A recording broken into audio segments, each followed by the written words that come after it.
अभी वो महिला ने कहा कि आपने मुझे 10 मिनट का समय दिया, अभी 10 मिनट में मैं क्या बोलूं? तो मैंने कहा स्वामी जी मेरा समय आप इनको दे दो। मुझे स्वामी जी ने 1 घंटा दिया था, वो बहन को 10 मिनट दिया था।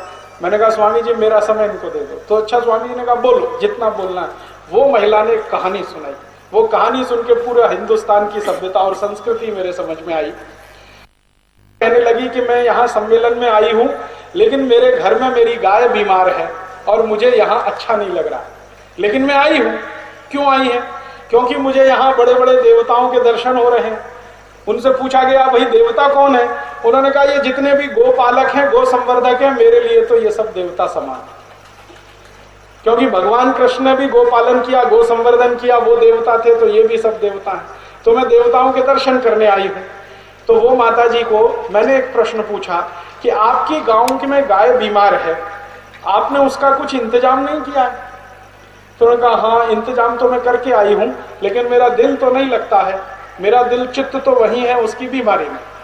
फिर मैंने कहा आपके पास कितनी गाय हैं? उन्होंने कहा मैं हमेशा गाय पालती हूँ, कभी 10, कभी 12, कभी 15। पिछले साल उनकी एक गाय थी, वो भी बीमार हुई थी और उसका स्वर्गवास हुआ। वो उन्होंने मुझे बताया। मैंने पूछा जब स्वर्गवास हुआ तो आपने क्या किया?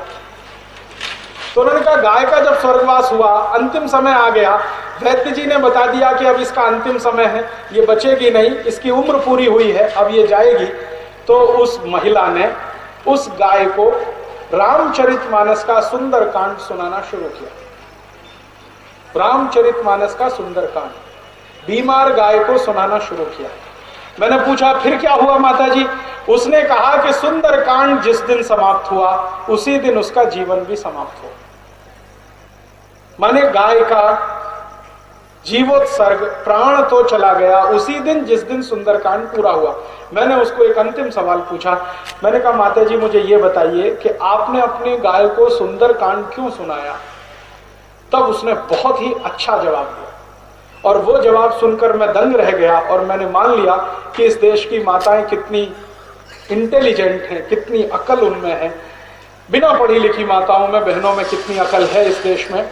उसने मुझे उत्तर दिया कि देखो 3 साल पहले मेरे ससुर का स्वर्गवास हुआ था और मेरे ससुर के स्वर्गवास के समय भी मैंने मेरे ससुर को रामचरितमानस ही सुनाया और सुंदरकांड ही सुनाया। मैंने कहा इसका मतलब क्या है? उसने कहा मतलब बिल्कुल सीधा है, मेरे मन में मेरे ससुर के लिए जो स्थान है वही गाय के लिए स्थान है। माने जितनी इज्जत मैं मेरे ससुर की करती हूँ उतनी इज्जत गाय की करती हूँ। उसी दिन मैंने मान लिया कि इस देश की सच में कितनी ऊंची संस्कृति है।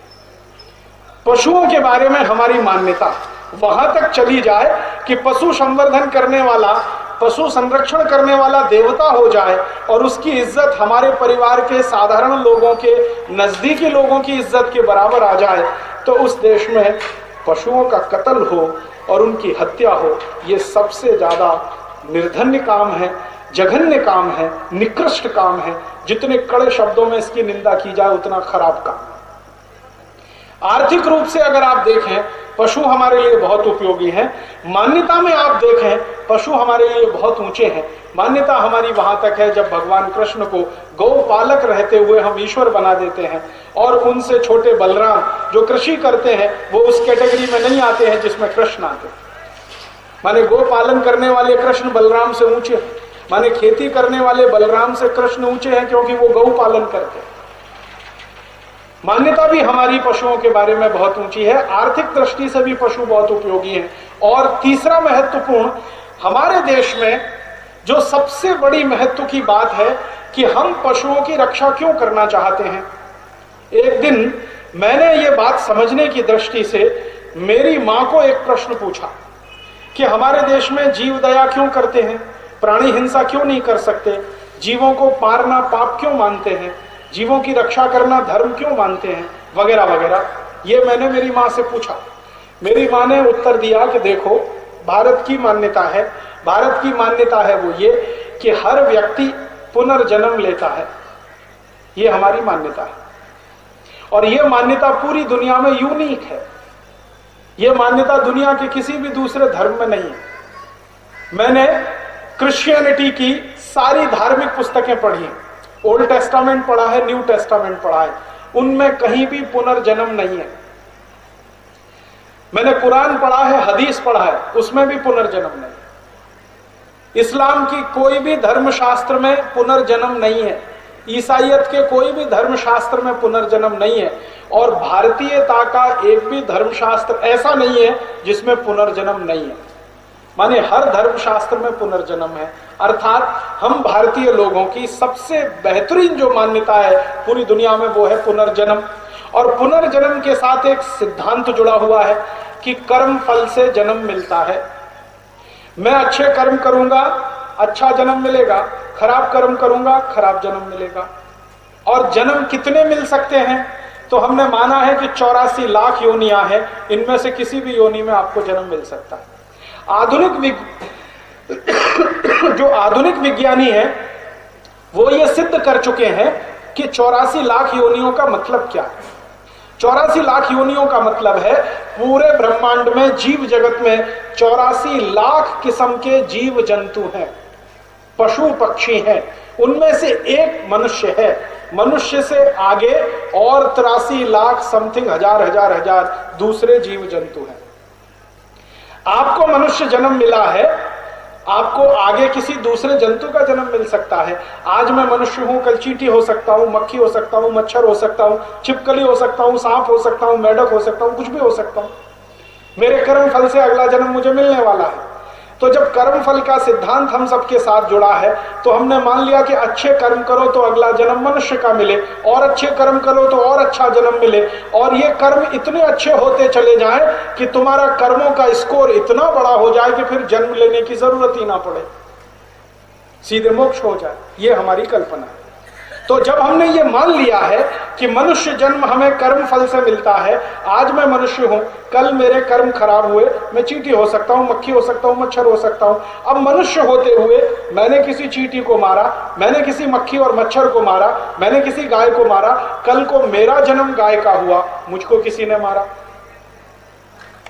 फिर मारने वाले का जन्म सांप का हुआ, उसको किसी ने मारा। फिर उसका जन्म मेढक का हो गया, उसको किसी ने मारा। तो ये मरने मारने का सिलसिला अनंत काल तक चलता रहेगा और दुनिया में कोई जिंदा नहीं बचेगा। इसलिए भारतीयता ने कहा किसी को मारो मत। क्यों? क्योंकि सबका जिंदा रहना तुम्हारे जिंदा रहने के लिए जरूरी है। सबका जिंदा रहना तुम्हारे जिंदा रहने के लिए जरूरी है। अगर सब जिंदा रहेंगे तो तुम जिंदा रहोगे, अगर नहीं रहेंगे तो नहीं रहोगे।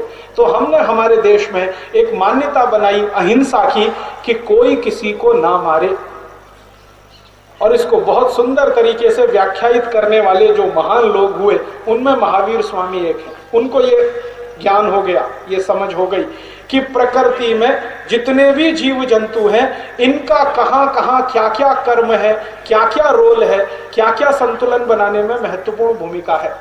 जिनको ये ज्ञान सबसे ज्यादा गहराई से हुआ, सबसे ज्यादा माइक्रो लेवल पर हुआ, वो थे तीर्थंकर महावीर। और उनसे कुछ कम बुद्ध को हुआ, और उनसे कुछ कम और दूसरों को हुआ। सबसे ऊंचे स्तर पर उनको हो गया, और इसलिए उन्होंने इसको सबसे ज्यादा ताकतवर तरीके से कहा कि छोटे से जीव को भी मत मारो, क्योंकि तुम्हारे जिंदा रहने के लिए उसका जिंदा रहना बहुत जरूरी है। वो नहीं रहेगा तो तुम नहीं रहोगे, तुम्हारा उसका संतुलन है।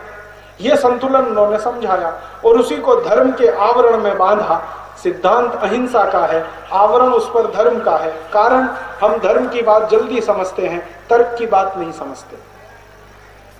भारतीय लोगों की एक बड़ी विशेषता है, वो तर्क को देर में समझते हैं, धर्म को जल्दी समझ लेते हैं। तो हमारे ऋषियों ने, मुनियों ने कहा कि जो जल्दी समझ लेते हैं उसमें समझाओ। यूरोप के लोगों की एक बड़ी भारी विशेषता है, वो धर्म को नहीं समझते, तर्क को समझते। तो इसलिए वहां पर लॉजिशियंस बहुत होते हैं, जैसे प्लेटो हुआ, अरस्तु हुआ, सुकरात हुआ, लेबिनिज हुआ, देकार्ते हुआ, वो सभी लॉजिक में बात करेंगे। हमको लॉजिक समझता नहीं है, इसलिए हमारे यहाँ ऋषि होते हैं, मुनि होते हैं जो धर्म में बात समझाते हैं। हमको बात वो समझने की है कि प्रकृति में कोई भी जीव फालतू नहीं है, सबको आपके जिंदा रहने के लिए जिंदा रहना जरूरी है, क्योंकि चक्र में बंधे हुए हैं। आज मैं इस जीवन में हूं, कल दूसरे में जाऊंगा, फिर तीसरे में जाऊंगा, ये चक्र निरंतर चलना है। तो ये चक्र को निरंतर चलते रहना है, इसलिए किसी जीव की हत्या नहीं होनी है, इसी को हमने धर्म में बांधा है। तो धार्मिक दृष्टि से भी हम देखें तो पशुओं का, जीव जंतुओं का बड़ा महत्व है, और कितना महत्व है इस देश में वो यहाँ के सामान्य जीवन में दिखाई देता है।